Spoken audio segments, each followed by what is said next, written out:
I like watching movies. Wow. What was the last movie? What was the last movie? Wow. What was the last movie? Transformers.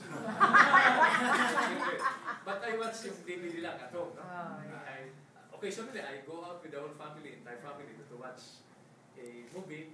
No? Lalo na kung fan. But what else do I like? Furniture, sir. Remember you used to? Yeah, I used to make furniture, design them. Yeah. But you know, for my personal satisfaction, the furniture is really not aesthetic, no? Some not functional, but I like. I used to paint and to carve, no? Carve, yes, adobe, wood, hardwood especially. I garden, bonsai. No. But this requires time. Since I am confronted with time and energy management, I try to prioritize para I attend to those that I like to do. What would your day be? Like, this is my day. What would that typically be? Well, I started about 6 o'clock. I mean, my day. What? Parang you would celebrate this day as your day. What would that be? Today? You're celebrating a day for yourself. Just for yourself. Me time, sir. Yeah. No. When is your me time? Me time? You know, you'll be surprised, no? Me time is most awkward in the middle of a hearing. Don't get me wrong. When everybody, including the resource persons and my other colleagues, are talking nonsense, I retreat into myself, pretend I'm listening. I do that all the time. Ay, ginagawa ko sa meeting yan, sir. Kunyari, interested ka. Oo, Yung eyes open, but Especially with my wife. that's something said. My father used to tell me that not only as it applies to our wife, no?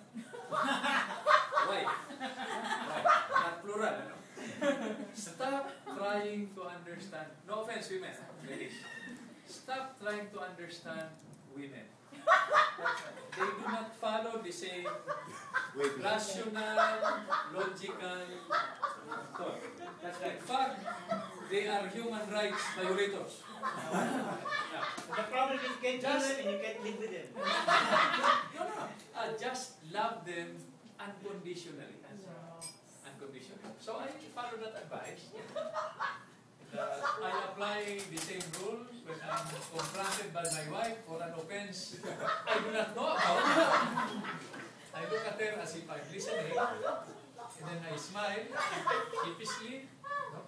Blush a little, but actually I'm retreating into myself. And I'm in another zone. Great. Sir, bawal ba kasi naalala ko lang bigyan when I was still in college, time yung mga people power din ulit. May famous tagline na si really daw, siya si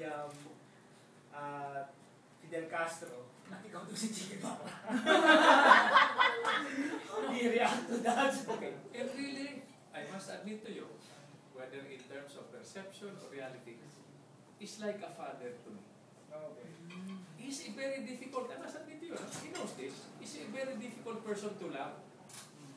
But I must tell you also that I have known him for half of my life. Very few relationships. By the way, he's like a father to me. So, he does not dictate to me. Never pa ako nagkaroon ng chance na bulungan siya. No?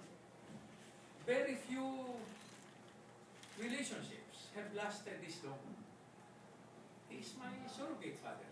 But he does not dictate to me. We have taken opposite positions on some issues, which is big people do not know that. And there is nothing wrong. I cannot apologize for my relationship with him. Of course, it can be more vicious. No? If you haven't really, you have punasan already. Like this. Diba? Parang tuta niya, no? No problem. Diba? But you have to accept, he's Senate President.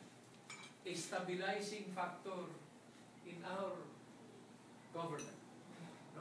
A Senate President at 87 years of age. Diba? His wisdom, his institutional memories. You ask him one question, he will recount to you an incident that happened 50 years ago. Grabe. His memory, no? He has Very problems, sharp. he is confronted with his own mortality, but the fact is, he is a senior statesman. Sir, Yes. out of the line of the question of kasi going back to the wife, there was one time, bata pa sila, hindi pa yata pinapakanak yun, na chismis ka rin na, na-link sa isang artista. Do you remember that? I've been linked to so many Artista. not only artists, personalities. No? I will not, as a matter of maybe legal defense, no? I will not deny nor confirm. No? But when you have this number of artistas and prominent personalities, and some of them are, most of them, or all of them are good people, no? It will be unfair to them, and it becomes more incredible. I simply do not have the charm and the energy and the other equipment that will allow me to promote a sustained fleeting relationship with many. Pero sir, sino yung pinakamaganda sa kanila? For me? Sa mga na-link sa'yo. Nung araw, matagal na yun eh. I cannot, You don't remember. I invoke my right to remain. Sir, I love you, sir. Sir, for the benefit of the vloggers, this is one question they want to ask. No? Now, I don't know if you have if you know nothing or something about this, pero just answer the question anyway. What can you say about Christopher Lau? Christopher Lau. Kasi trending po siya this week. He's the actually as summa cum laude of UP. Yung nag-blow po ng kotse sa baha at lumutang po yung kotse.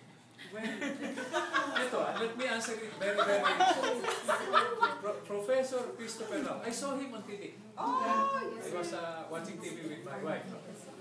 There is no law that penalizes acts like that. Okay? No, not penalizes.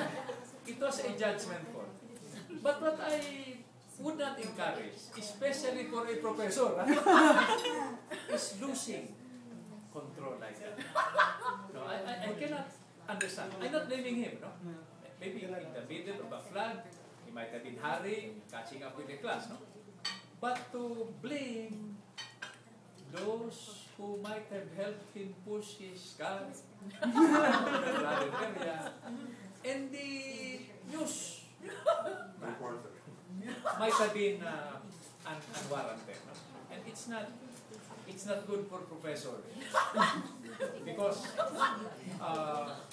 ito naman, this is a commentary on our educational system and our social life as well. No? We respond to example. We must reconcile or bridge the gap between the theory that we teach in the classroom and the reality that our students will face outside, where they might be spending more than 50% of their time. If that gap is not bridged, no, I think we will be raising a new generation of disoriented leaders and citizens. So kailangan i-reconcile yun. Kailangan consistent yung example and consistent yung theory. Okay? We must live, walk the talk. Put our money where our mouth is. We cannot just pontificate and sermon and preach. We must live by example. And we Filipinos are very responsive to that. Okay? Let's say, if I tell you now, no, if I try to influence your thinking by saying, the only solution to our problems is revolution, an armed revolt, and none of you will listen to me or will believe me because first, I am not credible, or you are all happy with the situation, then we have no problem. But if one of you subscribes to that idea, that the only solution is violence, then we have one problem. You and me. That's true. So that's, how do you fight an idea? An idea for rebellion, an idea for criminality, for terrorism, for armed conflict, no? You find it with a better idea. Good government. We go back to my original thesis, equitable distribution of wealth and opportunity. Sir, may matanong din kayo. May showbiz din. Sino po yung favorite yung local artist ngayon? You know, I used to think that Piolo Pascual was just a handsome face. And then I saw him act. You know, this guy is gifted. He can sing. He's God-fearing, he prays. It's unfair to the rest of us.